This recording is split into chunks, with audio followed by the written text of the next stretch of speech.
Pemirsa, ratusan warga Kabupaten Tangerang, Banten berdesakan saat pencairan dana bantuan sosial Minggu siang. Selain mengabaikan jaga jarak, sejumlah warga tidak memakai masker serta membawa balita.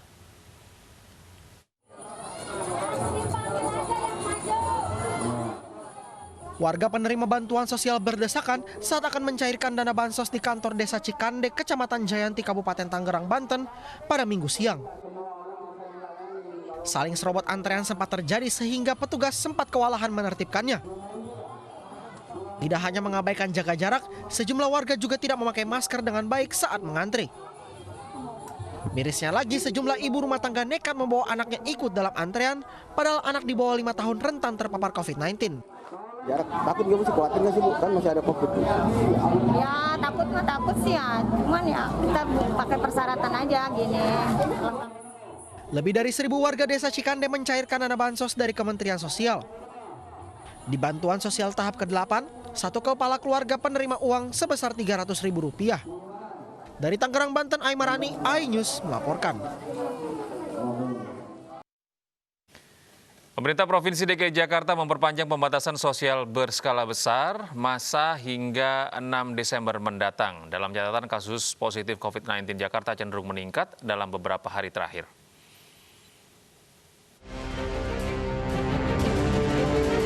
Pemerintah Provinsi DKI Jakarta memperpanjang pembatasan sosial berskala besar masa transisi hingga 6 Desember mendatang. Hal ini diumumkan melalui website resmi PPID DKI Jakarta yang menuliskan PSBB transisi diperpanjang selama 2 pekan. Disebutkan perpanjangan selama 2 pekan karena tidak terjadi peningkatan yang signifikan, tetapi kasus positif harian sempat menembus angka 1.500 kasus. Berdasarkan data, terjadi lonjakan dalam beberapa hari terakhir, padahal sempat melandai pada Oktober lalu. Hal ini imbas dari libur panjang akhir pekan dan kerumunan massa simpatisan Rizik Syihab di sejumlah titik di ibu kota.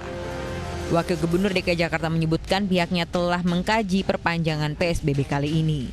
Perpanjangan PSBB transisi seperti apa ya, jadi kita tunggu saja. Kami memang dalam beberapa hari ini terus melakukan rapat-rapat koordinasi dengan semua pihak dan insya Allah hari ini akan kita umumkan kepada publik ya. Selama masa PSBB transisi 2 pekan terakhir, angka pelanggaran protokol COVID-19 cenderung meningkat, terutama terkait penggunaan masker dan kerumunan massa. Dari Jakarta, tim liputan iNews melaporkan. Lampu hijau bagi pembelajaran tatap muka di sekolah telah diberikan oleh pemerintah pusat melalui surat keputusan bersama 4 menteri. KPAI menyambut baik langkah ini untuk menjamin tumbuh kembang anak.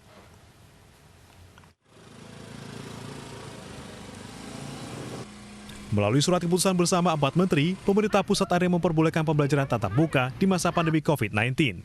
Keputusan ini disambut positif oleh KPAI. Pembelajaran jarak jauh selama ini dinilai rentan memberi tekanan psikologis kepada siswa, sehingga pembelajaran tatap muka dinilai perlu diterapkan. Meski demikian, prinsip keselamatan dan kesehatan tetap harus diutamakan.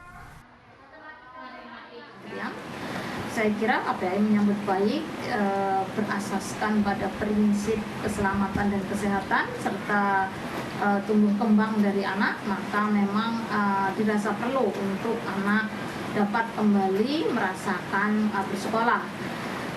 Di dalam konteks SKB 4 Menteri ini, KPAI menegaskan kembali bahwa pemerintah daerah sebagai penanggung jawab utama penting sekali untuk bertanggung jawab dan berkoordinasi secara penuh dengan seluruh SKPD yang terkait. Mengapa demikian? Karena sesungguhnya kesiapan sekolah itu harus menjadi prioritas yang utama. Kalau memang sekolah belum siap, ya jangan dipaksakan untuk masuk. Sebelumnya, pemerintah pusat telah memberi wewenang kepada pemerintah daerah, Kanwil, dan kantor Kemenak untuk menentukan pemberian izin pembelajaran tatap muka. Mendikbud Nadiem Makarim menyebut, jika pembelajaran jarak jauh terlalu lama diterapkan, akan ada dampak negatif yang dialami oleh anak. Di luar itu tidak kalah pentingnya adalah psikososial dan dampak stres kepada anak-anak kita. Minimnya interaksi anak-anak kita dengan guru, dengan teman-temannya, dengan lingkungan di luarnya, yang menyebabkan tingkat stres di dalam rumah tangga, baik orang tua maupun anak-anak, meningkat secara drastis. Dan ini akan punya dampak permanen juga kepada psikososial anak-anak kita. Seperti yang kita tahu, tidak ada yang namanya pembelajaran tanpa keamanan, perasaan keamanan dan harmoni psikologis dari anak-anak kita. Izin pembelajaran tatap muka berlaku mulai semester genap tahun ajaran 2020-2021. Pemberian izin bisa dilakukan secara serentak atau bertahap sesuai dengan kesiapan masing-masing daerah. Satuan pendidikan yang akan melaksanakan pembelajaran tatap muka harus melaksanakan protokol kesehatan yang sangat ketat. Tim iNews melaporkan.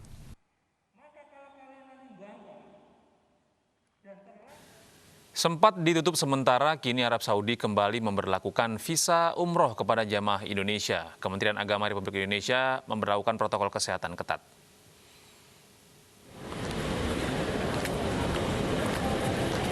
...75 orang jemaah calon umroh akan bertolak ke Arab Saudi untuk menjalankan ibadah umroh. Rombongan ini merupakan fase keempat yang sebelumnya sempat dihentikan pemerintah Arab Saudi karena 13 orang warga negara Indonesia positif COVID-19. Selain jemaah calon umroh, 75 orang lainnya yang terdiri dari pengurus biro travel juga diberangkatkan untuk mensurvei dan memastikan kebutuhan umroh di Arab Saudi selama pandemi. Alhamdulillah oleh pemerintah Saudi merupakan masih percobaan untuk pelaksanaan umroh ke depan, di mana dalam masih pandemi ini pemerintah Saudi membuka untuk kedua negara Indonesia dan Pakistan, tetapi untuk Indonesia ini adalah merupakan fase keempat. Dan syukur alhamdulillah Himpuh hari ini bisa memberkatkan tim surveinya untuk lebih melihat fakta di lapangan menghadapi kondisi di musim pandemi ini.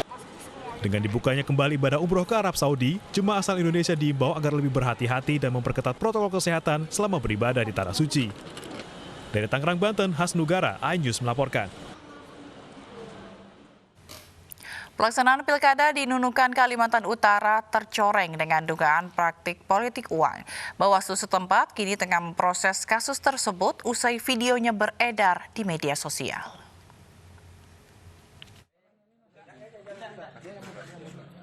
Inilah video dugaan praktik politik uang yang terjadi di Nunukan, Kalimantan Utara yang viral di media sosial. Seorang pria dipergoki warga usai membagikan uang di Kecamatan Sebatik Utara. Pria ini diduga merupakan tim ses dari salah satu pasangan calon. Bawaslu Kabupaten Nunukan telah memeriksa 10 orang yang merupakan pelapor, terlapor, dan orang yang diduga telah menerima uang. Seperti yang saya sampaikan tadi, sudah 10 orang yang kita lakukan pemeriksaan, baik itu dari pelapor, ya 1 orang, terlapor 2 orang, dan 7 orang itu dari saksi. Baik.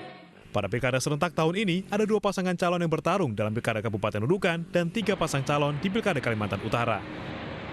Dari Nunukan, Kalimantan Utara, Usman Codang, iNews melaporkan.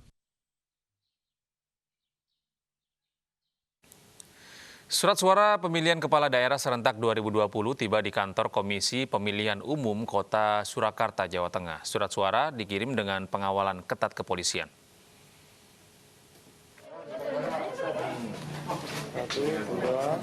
Ketua KPU Surakarta menerima kunci dan dokumen surat suara yang disaksikan aparat kepolisian dan Bawaslu Kota Surakarta, dilanjutkan dengan pembukaan segel truk pengangkut logistik surat suara, serta 1 kotak surat suara tambahan diturunkan petugas KPU Surakarta. Selain itu, sebanyak 429.321 surat suara Pilkada Surakarta akan disortir dan dilipat pada tanggal 25 November mendatang. 429.231 lembar terdiri dari per boxnya itu 2.000 lembar, jadi 215 box, kemudian tambah 1 box untuk surat suara pemungutan suara ulang. Nantinya surat suara akan didistribusikan ke setiap TPS di Surakarta 1 hari sebelum pencoblosan. Dari Surakarta, Jawa Tengah, Septiantoro, iNews melaporkan. Meski di tengah pandemi, pemilihan kepala daerah tetap digelar 9 Desember mendatang. Dan untuk mencegah penularan COVID-19, KPU pun menerapkan protokol kesehatan saat pemungutan suara nanti. Seperti apa panduannya? Berikut informasinya.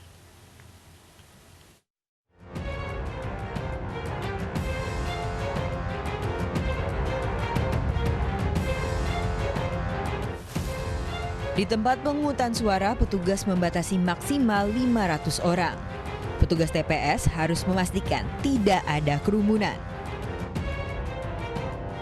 Setiap orang yang masuk TPS juga wajib periksa suhu tubuh. Pemilih bersuhu tubuh 37,3 derajat Celcius harus didampingi saat mencoblos. Saksi dan pengawas bersuhu 37,3 derajat Celcius dilarang masuk TPS dan harus diganti. Pemilih juga wajib menggunakan masker saat ke TPS. Sementara itu petugas TPS wajib menggunakan masker, sarung tangan sekali pakai, dan pelindung wajah. Petugas TPS menyediakan masker dan sarung tangan sekali pakai jika ada pemilih yang tidak mengenakan. Pemilih mencoblos surat suara dengan paku yang disediakan. Petugas TPS wajib menyemprotkan paku dengan disinfektan secara berkala. Usai mencoblos, pemilih tidak celupkan jari ke tinta. KPU mengganti tinta dengan tinta semprot atau tetes.